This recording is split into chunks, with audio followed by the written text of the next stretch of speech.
Hey everybody, title of this video is The Israeli Curiosity.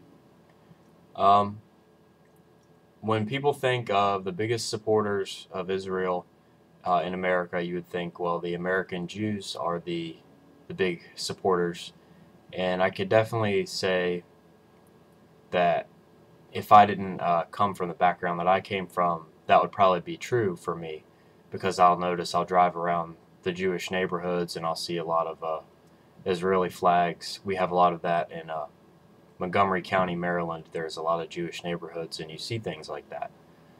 But the point of this video is to say that while you would think that the biggest American supporters of Israel would be the Jews, I don't think that's the case. My first experience, like many Americans, with even understanding what Israel was, or the first time I ever heard about it, was probably in Sunday school. I'm sure that a good number of Americans could say the same thing. And when I was in Sunday school, they would just focus on just the historical biblical Israel. The Bible takes some liberties with what's actually historical and what's not. But, it'd focus on the biblical Israel.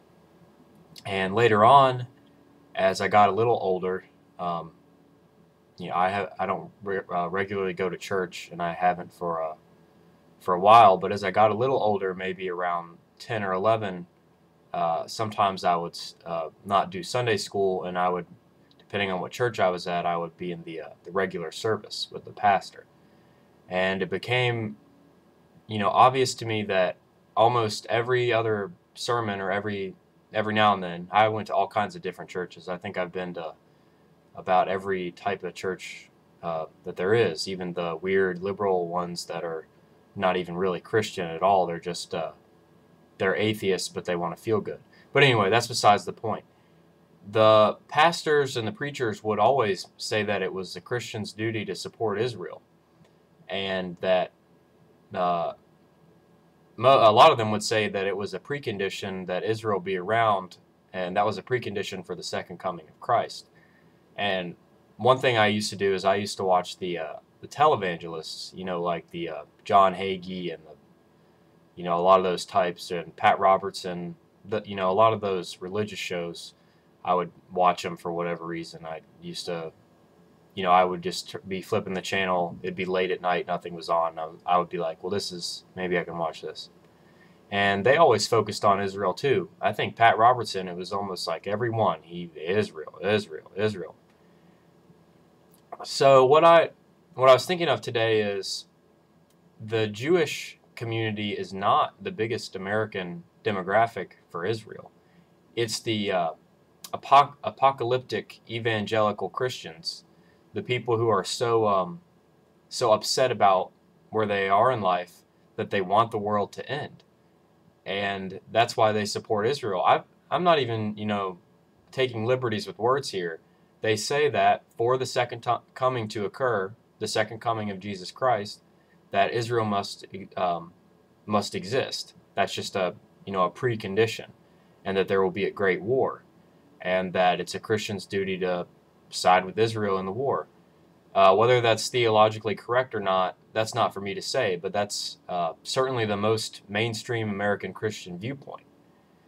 And I called the video The Israeli Curiosity because I think it's very odd that the biggest supporters of Israel are people for who want the world to end, and that's just amazing to me that um, you see a lot of Jews, and regardless of what I feel about uh, Israel, they're looking to build something there. Whether building it is a good idea or not, the Israeli Jews and the American Jews feel like it's part of a cause to build something, and to build a great land for their people, and for their religion. And I'm not being judgmental on that. I don't feel like that's the best decision, but that's how it seems to me that the Jewish community is so unified in that. But even though they have that level of support, none of it would be possible if you didn't have these televangelists and ministers out there saying that we need Israel to exist. so that we can have a nuclear war and we can all go to heaven. It's just an interesting thing to think about. I didn't really realize it till today. Maybe give some thought to it. Pastors want Israel so that there can be a war. I don't know. It's just kind of a random thought. I figured I'd do a video on it.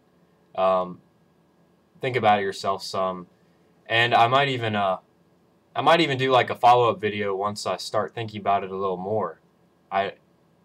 It's just so interesting. How can you build a state where a large support of your backing, or a large part of your backing, comes from the idea that we need the destruction of the world? All right, thanks for watching.